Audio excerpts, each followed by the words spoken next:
Hey everyone, this is Tell the Truth Sports Radio. I'm your host, Ron Fitch. I'm going to tell you the truth about the NFL and a little NCAA thrown in there, but I'm going to talk about the big game yesterday, the Chiefs and the Chargers. That was a typical Chiefs, Chargers, Mahomes, Herbert game, but it was mixed with some pretty good defense. The Chargers were a little shorthanded, which kind of cost them in the end because they like the Niner game, they kind of wore out, but they were playing well early. Uh, what the Chargers didn't do hurt them from the standpoint that the Chiefs were driving and only getting field goals, and the Chargers needed to get a bigger lead. And it was after it was 7-6, the Chargers get the 10-6 lead, but then the the great Travis Kelce, one of the greatest tight ends who ever lived, and he may go down as number one if he keeps this up the rest of his career. They get the lead. The Chargers come right back, take the lead 17-13. And I thought what was big in the third quarter was the Chiefs drove down the field and they ran the ball. Pacheco and McKinnon, they ran really well, very well. And they didn't like normally, like last year, the Chiefs would just explode on you. 30-yard passes. Tariq Hill, 50, 60, 75-yard passes, and they were just slinging the ball downfield. Now what Mahomes is doing, he's being more patient, and he took what the defense gave him, and they ran the ball in between the tackles well with Pacheco and McKinnon. And it was fourth down, and normally they go for it, but they didn't get greedy. A lot of teams have gotten greedy and taken points off the board, not made it. But the Chiefs took the points because there was bigger goals ahead.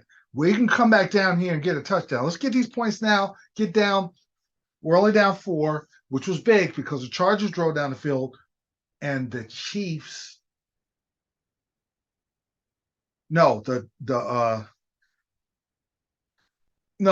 Chargers were able to try to drive down the field, but Gay and Jones and Clark on the pass rush got to Herbert, and the Chiefs. You sometimes on the road the Chiefs can get lit up, and this year they're a little better. They're a little more tighter. They make more plays. They're a little faster. I'm not saying they're the Cowboys or the Jets or the 49ers, but they're solid. And those three guys and they're new, and the linebacker they have, the secondary is a little quicker, so they're a little better. So they did what they had to do. And then this long 10-play, 86-yard drive by the Chargers, they took the lead on an amazing play by Kelce. And then on 3rd and 18, and the Chargers got the ball back, there's an amazing catch by Allen. And it shows you how great he was. He had fumbled before, and he made up for it for a diving catch. They score. But, you can't always control how you score and when you score, but there's 146 left. And man, 146 left, and they have to get a touchdown. Here comes Mahomes. And he just methodically went down the field. I mean, just watching him orchestrated, watching him calling plays. He did the little baseball bat sign. I'm going to run this, whatever that play was. He spread the wealth to all the different receivers he had. This was just as impressive as get. He navigates the pocket when there's a rush, and then there's a bad holding penalty by the Chargers, which didn't help. And it's just amazing watching Mahomes drive down the field, play after play after play. He gets the ball to his backup receiver, and he's doing a little push. It looks like it's a push up. Then they run that play. It's just amazing watching the great ones operate when they have to. Then he's a very underrated scrambler because he doesn't look like he's moving fast, but he gets about 15, 20 yards. He had a big scramble in the final drive. And then it wasn't a pick play, but it was a crossing pattern to get away from Derwin James to Kelce. It was precise. And that's what Kansas City is precise, and they end up winning the game. And that shows you the greatness of Patrick Mahomes and how I like him this year because he's playing the quarterback position. He was playing it like devil may care, kind of throwing it behind his back and throwing it with his left hand, and he could show you how good his arm. This year, not so much, very efficient because he doesn't have Tyreek Hill and he didn't have Juju Smith-Schuster. So it had to be a different kind of way he was going to beat you. And that's what I love about Mahomes. And I'm going to tell you what else. McKinnon and Pacheco, if they could give them the balance, right now, I got to have them as the best team in the league. And I'm going to tell you that what kind of separates Mahomes from Allen. When you see Allen, he's a little reckless. Now, Mahomes can be reckless, but it's different. When Allen is reckless, this is very bad timing when he's reckless. He'll slam the helmet. You can see him discouraged. If Mahomes throws a pick, all right, I'm coming. He has that mentality. I'm coming back because he's battle tested. And Allen could learn because he's such a great talent. But what was really good was Justin Watson, Sky Moore, and Judy Fortson. And there was a play toward the end of the first half where Mahomes threw the most amazing pass where the defender, DeSante Samuel Jr. or the third, saw the ball at the last second, and it almost hit his hands, but it goes right to Judy Fortson in good coverage. He threw him open, and that was an amazing throw. But these guys all came in, and Kadarius Toney got hurt. So he other than Kelsey, he was working with the backups. But it doesn't matter because the scheme and the system goes on. That's what I love about the Chiefs. And right now, I got them as the best team in the league for the simple fact that their defense is doing what they have to do. They get stops here and there that allows Kansas City, if their offense is not lighting you up, to give them a chance to win. Their defense gives you a chance to win when they're putting pressure on the other team. Because Jones is really, he's having a real good year. And he's one of them rare big guys that's quick off his feet. And then you got Gay, and then you got Dunlap and Clark. And the secondary is pretty solid. So Buffalo's the best talent. And what I hope is going to happen is Kansas City gets home field. I love watching the Arrowhead. I don't want the game compromised. Buffalo would be nice to get home field advantage, but I don't want the game so snowed out you don't know. It could compromise both teams. I want the game in a clear, sunny day in Arrowhead.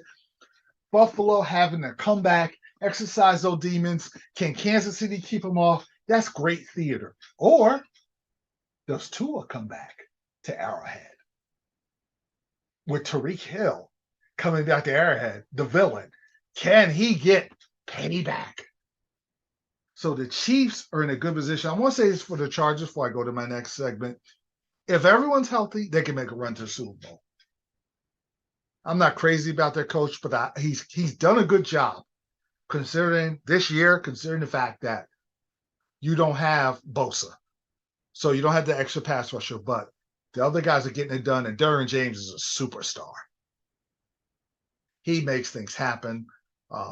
They're loaded on offense when Williams, if he can stay healthy somehow, and Eckler, and now Isaiah Spiller's kind of in the mix.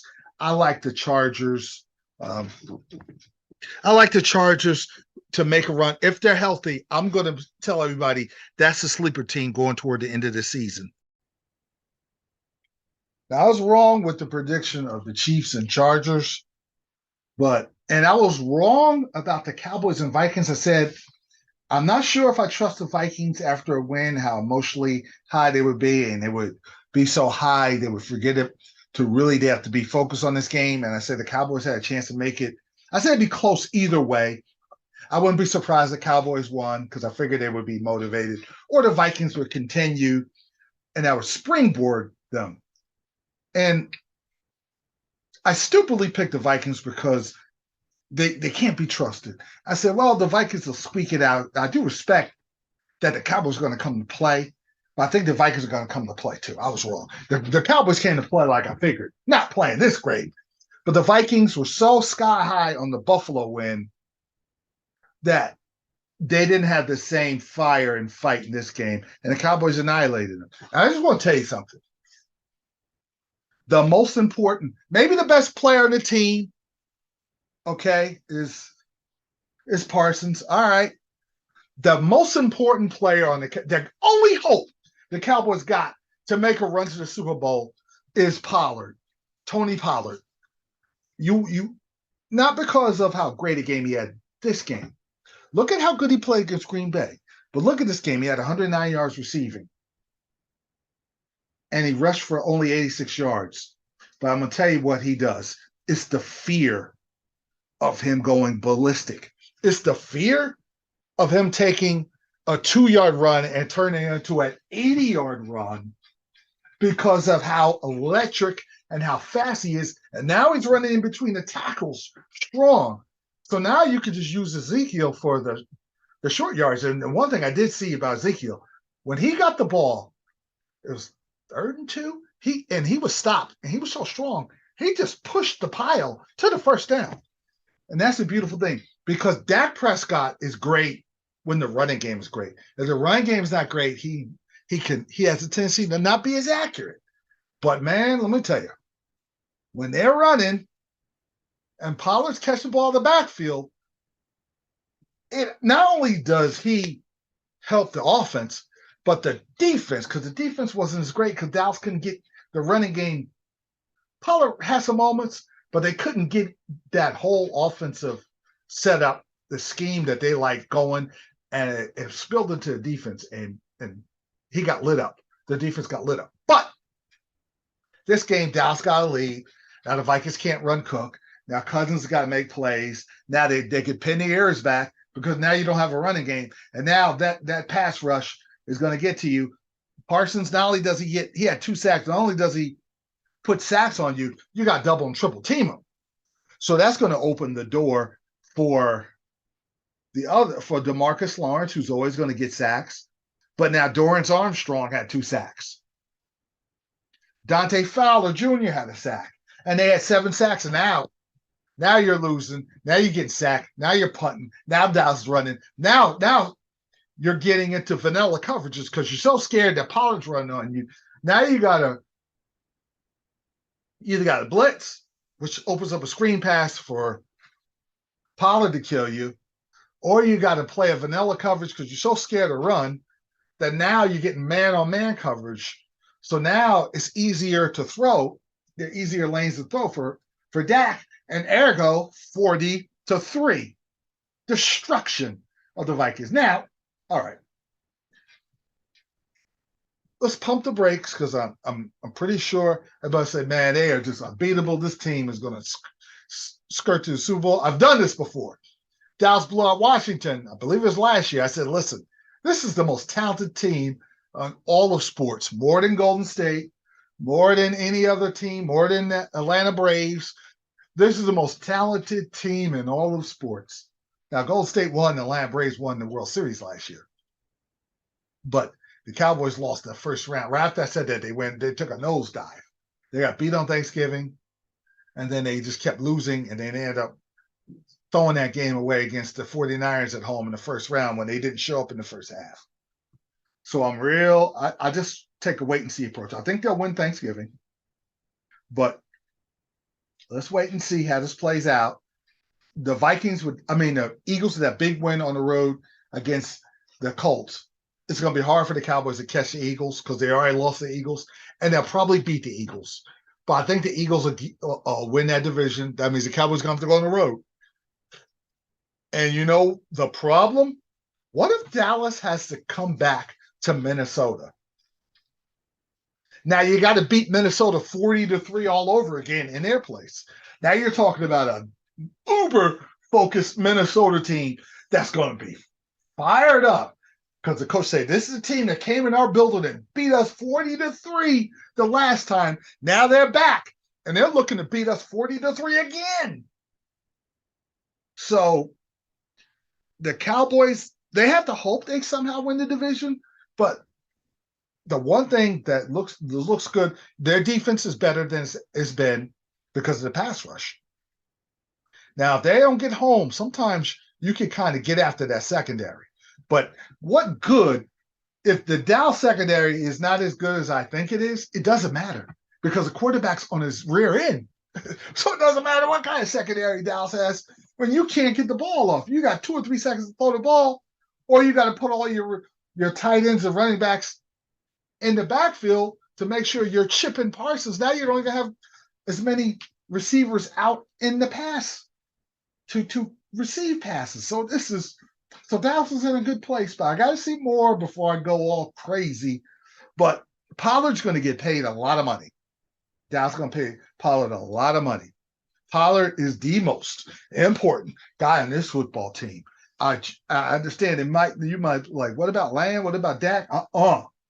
Just look at the scheme and the way that Cowboys play the game, and it permeates into the defense. His production, because now you're in 3rd and 2, 3rd and 3. Now Dak could scramble. There's instead of 3rd and 15, Dak is not as good. But that opens up everything, and that's what makes the Cowboys going. And when you look at the NFC,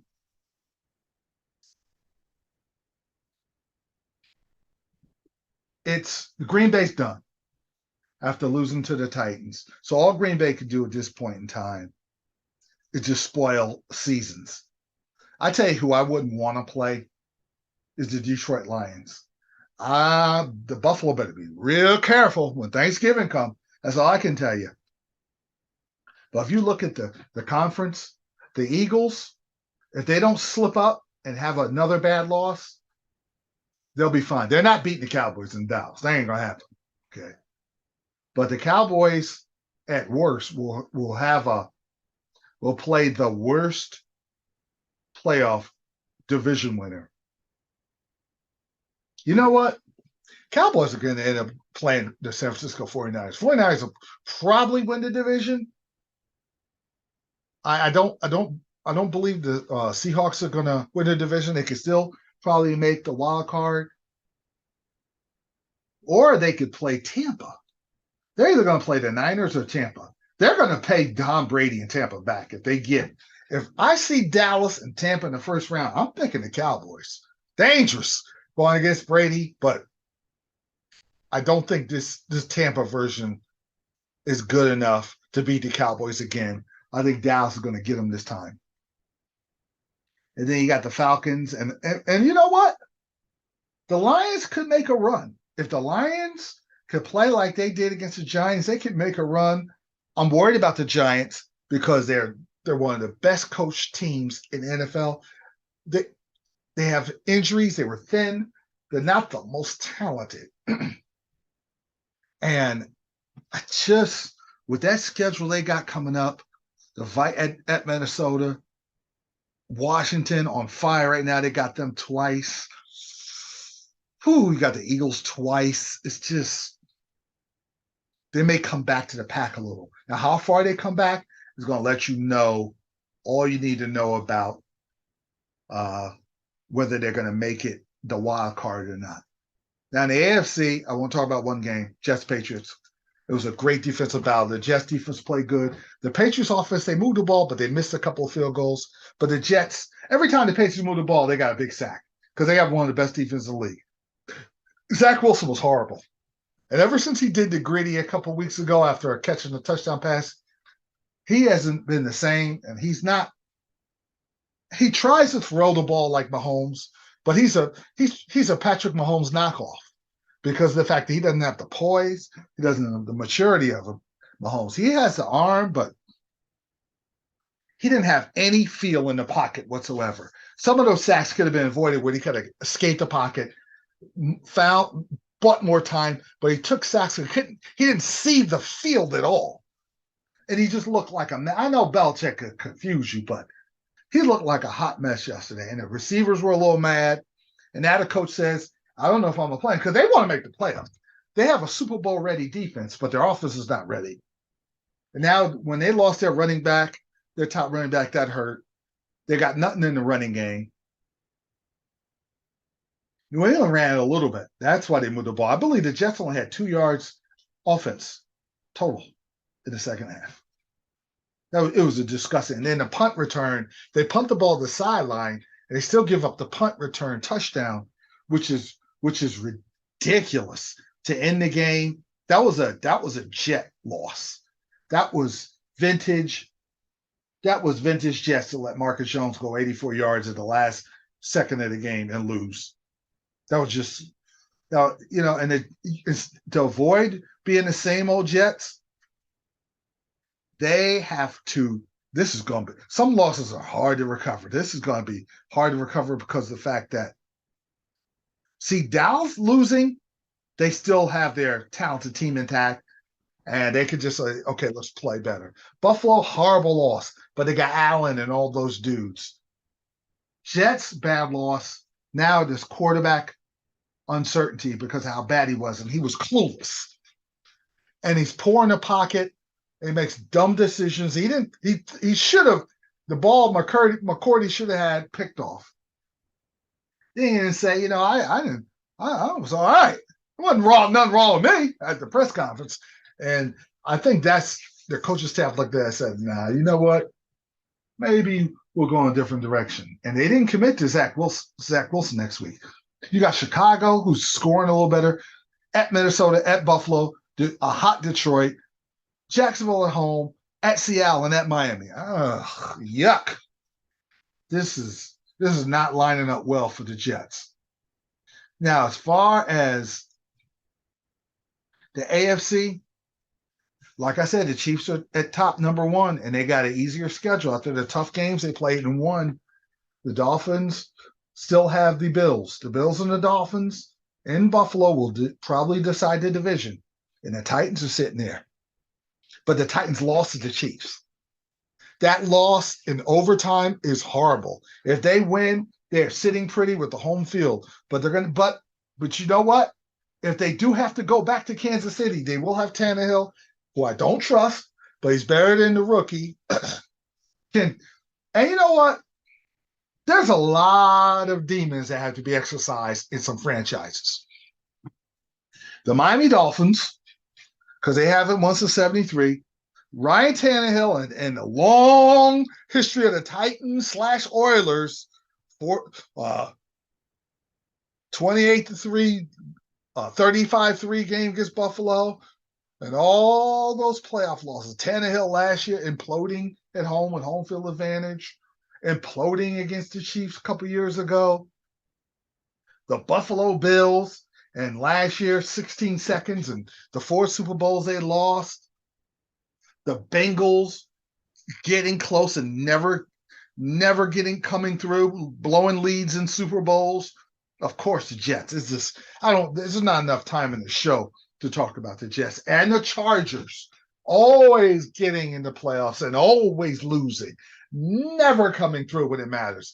Getting to this one Super Bowl, getting destroyed. They shouldn't even have got there, but they got there and they didn't have a chance. But having a couple of teams that were good enough and didn't win at home, blowing games at home in the playoffs, it's just there's a lot of baggage and demons to be exercised. Now look at the NFC, the Cowboys.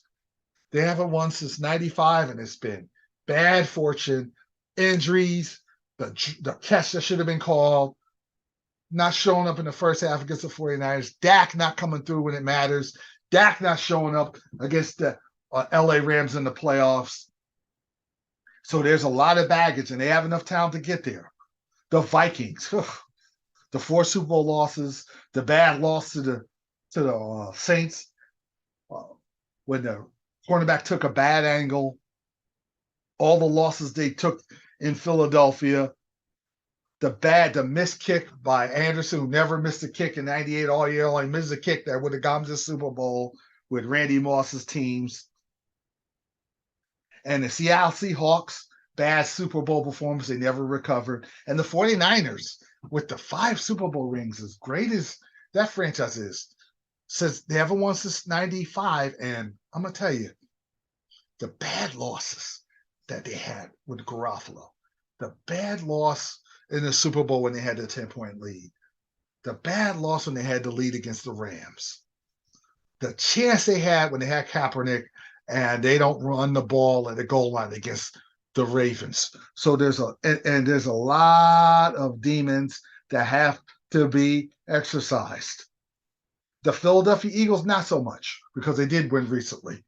But those are the teams that have to exercise those demons, and can Tannehill, Dak Prescott, Cousins,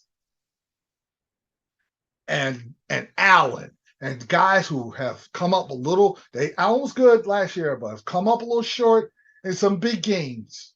And Garofalo, can those guys, with all that talent that team has, step up and be great to get the talented team they got over the hump? That's what you have to, when you listen to this podcast, please think about that during December and January. All right. College football. What the heck? Tennessee? All you have to do is, if you don't show up and play as well against South Carolina, make it close. Do like Georgia did against Missouri and finish them off in the end. You get beat 63-38. Spencer Rattler solid. But 30 or 37 for 438 yards and 6 touchdowns? My gosh. It's Tennessee in college football and the New York Jets in pro football. They just, even when they're good, something Charlie Brownish always happens to those teams. Now they're done. And then now Hendon Hooker's out for the year. I don't know if that affects his draft stats. That's one of my favorite quarterbacks in college football. That was a disaster. Everything seems like it's intact. USC, UCLA was the other really big game. Both teams were really scoring back and forth. But it felt like USC was a little more unstoppable. Charbonnet ran well for USC. Dorian Thompson ran fantastic, 81 yards rushing. And he threw the ball well, a 309, 4 touchdowns. And then Caleb Williams was just unstoppable. Austin Jones ran for under 20 yards. I mean, both teams ran it and passed it. Jordan Addison had 178 yards receiving. Now, I thought the analogy was good by the play-by-play guys. They said the last team that's going to punt is going to lose. What was crazy was the last team that punted was USC. And they had to punt. But UCLA ended up not scoring, and then USC scores, and then they end up going up 41-31, and they end up winning 48-45. And it was just an incredible. And no, what had happened is 48-45. USC gets the ball up 3, and they had to punt. And everybody in the booth, including myself, thinking that Dorian Robinson is going to come down and give them that last touchdown that's going to win the game and pull off the upset in Pasadena. And USC came up with a defensive play and stopped them. Now, if USC beats Notre Dame, it's going to be a hard game, but they're home, and they win the Pac-12 championship, which won't be easy. They'll probably get in the playoffs. The problem is, as good as Lincoln Riley's offense is and the way they light up the West Coast, what if you run into Georgia and Kirby Smart? And can USC take that first quarter where they're getting punched in the mouth to get thrown around? And can USC hold their own and not let Bowers and McConkey go wild, and Georgia get up, and then Penny Ayers back, and all of a sudden that offense looks like what happened with Tennessee? I'm curious to see Kirby Smart versus Lincoln Riley in the playoffs. I don't know if that's going to happen, because I don't know if I trust USC. And I don't think, and TCU barely won. They should have lost to Baylor. I don't know if either of those teams are going to make it. Now, with Tennessee going, that opens up the door for a lot of teams. And then the Michigan Now, Corum got hurt, and Illinois defense is good. They got a great secondary. But JJ McCarthy's got to be more accurate. If he's accurate and and Corum's healthy, they got puncher's chance. As much as Ohio State wants revenge, they got puncher's chance against Ohio State. If he's off and he's inaccurate, he'll miss a bomb here that could have been a touchdown, a play there on third down. Ohio State will annihilate Michigan. I hope that I'm rooting for Michigan because I like Harbaugh. I want to see Harbaugh back in the playoffs, but I don't know. They're at home. The Ohio State's at home, and McCarthy's got to show me something before I really, really think that Michigan is going to pull off the upset. All right, the Niners are doing what they're supposed to do. They're beating the Cardinals 38-10. You have Colt McCoy out there, and I didn't see Murray as oh boy. And the Cardinals took a 3-0 lead. And soon as Ayuk scored on a great pass by Garofalo, it was 7-3. I knew the game was over, and it was the first quarter. Beginning of the second quarter, and then after that, it was just they unleashed it. Jimmy Garofalo threw for 4 touchdown passes. And he doesn't throw for 4 touchdown passes often, but he was sharp. And Mitchell ran it. McCaffrey ran it. This is kind of the model of the Niners. Mitchell, 59 yards rushing.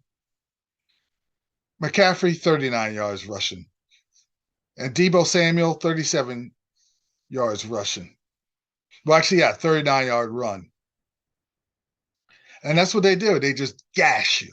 And then Kittle catches the ball. McCaffrey gets the ball out of the backfield. Samuel gets the ball where he'll either get it out of backfield, he'll get it on the double reverse, he'll get it on a screen pass, they'll go down the middle to him. Ayuk will go down the middle. They don't have a super duper killer blow the cover off the defense deep threat. They don't need it. When you could just gash and gash and gash and Bosa and the rest of those dudes, Bosa and Werner and Givens and Hufanga, who's a great safety. And you got this much talent on both sides there. They're as good as they come. It's just, can they close the deal? Just my last segment, I talked about teams that have to overcome their personal demons and bad history to win. And the Niners are part of that, but they're so good. And I don't trust Garofalo, but they're so good. Does it even matter? I mean, it matters as a quarterback, but they're so good at offense and defense.